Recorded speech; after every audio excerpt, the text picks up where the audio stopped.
여러분 안녕하세요, 블루입니다. 요즘 매크로 이야기를 할 때 중국을 언급하시는 분들이 많이 없어졌습니다. 그만큼 중국이 세계 경제에서 차지하는 비중이 많이 줄었다는 생각이 듭니다. 미중 무역 전쟁에서 미국에게 패배하고 코로나 때 봉쇄 정책을 펼치면서 정책의 스텝이 약간은 꼬였다는 생각이 들죠.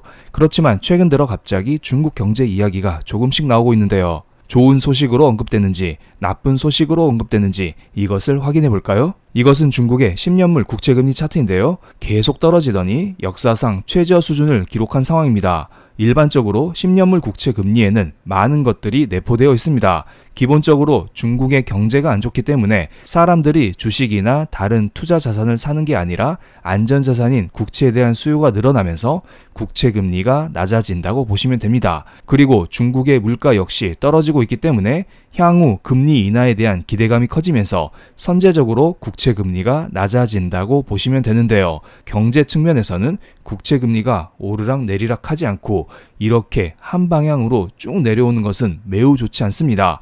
그냥 경제가 쭉 안 좋다는 의미이기 때문이죠. 그래서 지난주에 이런 자료가 하나 나왔습니다. 중국과 일본의 장기 국채 금리가 서로 크로스 됐다는 소식입니다. 일본 경제는 최근에 나쁘지 않습니다. 그러면서 일본의 물가가 오르는 중이고요. 이와 함께 물가를 오히려 누르기 위해서 일본 중앙은행에서는 금리 인상을 검토하고 있습니다.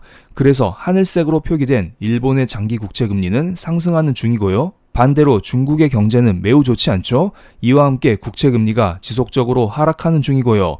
잃어버린 40년으로 불렸었던 일본의 장기 국채금리를 하향 돌파할 정도로 중국 경제가 심각하게 안 좋다는 것을 보여준 게 바로 이 차트라고 봅니다. 중국은 부동산으로 쌓아 올린 나라라고 표현해도 과언이 아닐 텐데요. 올해 5월 달에 발표된 중국의 부동산 부양책으로 부동산이 어느 정도 회복하는 듯 싶더니 다시 거래량이 줄어들고 있습니다. 이것저것 다 풀어줘도 사람들이 돈이 있어야 사는 거지 경제 자체가 안 좋기 때문에 부동산을 사지 못하는 것입니다.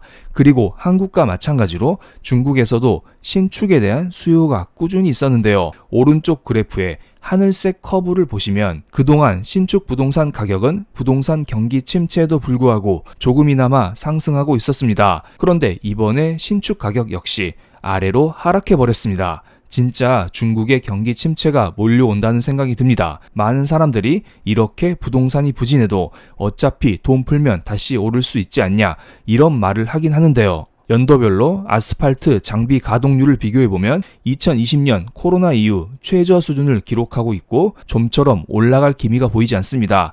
맨 아래 진한색 하늘색으로 표기된 게 올해의 중국 아스팔트 장비 가동률입니다. 건축 관련 업황이 개선될 기미가 없다는 것은 앞으로 부동산이 회복될 기미가 없다는 것을 의미합니다. 중국은 지금까지 부동산 관련된 주변 산업이 성장하면서 경제가 꾸준히 성장해 왔었는데요. 그리고 부동산이 올라줘야 부동산을 보유하고 있는 사람들의 소비 심리가 개선되면서 경제가 성장하는 측면도 있습니다. 연도별로 중국의 제조업 구매 관리자 지수를 봐도 하늘색으로 표기된 지난 6년 동안의 평균 수준을 현재에는 하회하고 있습니다. 게다가 이번 8월달 구매 관리자 지수는 사상 최저치를 기록하고 있습니다. 요리 보고 저리 봐도 중국 경제가 무너지고 있다는 것이 보이고 있는데요. 한국도 요즘 경제가 좋진 않지만 이를 수출을 통해서 돌파하고 있는 상황입니다. 중국도 비슷하게 수출을 통해서 승부를 던지고 있는 중이죠. 중국의 수출 금액을 보면 내수에 비해 상대적으로 양호한 흐름을 보이고 있습니다. 코로나 이후 경제가 무너졌다는 말을 많이 했지만 중국의 수출은 여전히 강한 모습을 보여주고 있습니다.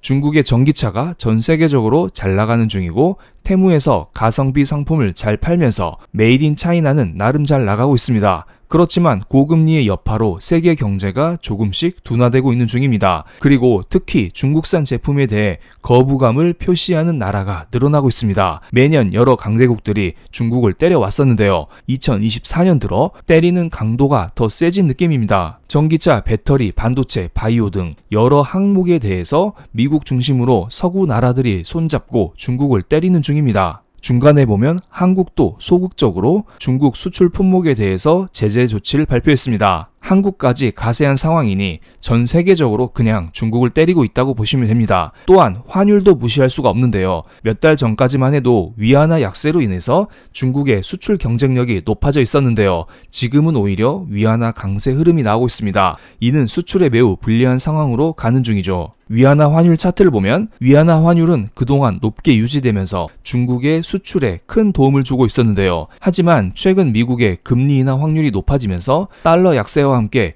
위안화 강세가 나오고 있는 중입니다. 이는 중국에서만 보면 수출 물품 가격 상승으로 인해서 수출에 매우 불리해집니다. 요즘 글로벌 경기 둔화 흐름이 나오고 있는데 수출 물품 가격마저 오르게 되면 중국에 타격이 있지 않을까요? 그런데 반대로 위안화 강세 흐름이 나온다는 것은 오히려 중국에서 미국으로 자금 유출의 가능성이 줄어든다는 것이기 때문에 중국 입장에서만 보면 조금 더 돈을 편하게 풀 수 있지 않을까요? 중국은 현재 하루빨리 돈을 풀어야만 하는 상황입니다. 일반적으로 통화량과 생산자 물가지수는 큰 연관이 있습니다. 생산자 물가지수가 떨어지고 있다는 것은 그만큼 시중의 돈이 말라가고 있다는 것인데요. 검은색으로 표기된 생산자 물가지수의 전년 동월 대비 증가율을 유동성 증가율과 6개월 시차로 그려보면 조만간 빨간색으로 표기된 유동성 증가율이 추가적으로 하락할 것이라는 전망이 나옵니다. 즉 중국 입장에서는 돈이 말라가고 있는 상황이기 때문에 어떻게든 돈을 뿌려야만 하는 상황에 처해 있다는 것입니다. 그런데 중국이 지금까지 돈을 안 푼 것은 아닙니다. 계속 지급 준비율과 대출 우대 금리를 낮추면서 시중에 돈을 풀어왔었습니다. 그럼에도 불구하고 중국 경제가 살아나고 있지 않죠. 그렇지만 지금은 막다른 코너에 몰렸기 때문에 일본처럼 양적 완화를 하든 무언가 특별한 정책을 투입해서 돈을 제대로 풀어야 하는 시기가 오지 않았나? 이런 생각이 듭니다. 그렇지 않으면 과거 일본을 따라서 잃어버린 40년으로 들어가지 않을까요? 하지만 여기에서 더 중요한 게 하나 더 있습니다. 중국에서 이렇게 돈을 풀어주면 미국 입장에서는 앞으로 돈을 풀기가 더 쉬워집니다. 화폐 가치라는 것은 상대적인 것입니다. 만약에 중국에서 돈을 풀면서 중국 화폐의 가치를 낮추면 상대적으로 달러의 가치는 높아질 수가 있거든요. 그렇다면 미국 입장에서는 돈을 풀어서 달러의 가치를 낮출 여유가 생긴다는 것입니다. 일반적으로 많은 선진국들은 자국 화폐 가치를 낮추는 것을 선호하지만 자국의 화폐 가치가 너무 떨어지면 문제가 되거든요. 그런데 이렇게 중국에서 돈을 풀어주면 달러는 자연스럽게 어느 정도 강세로 갈 수 있기 때문에 미국 입장에서는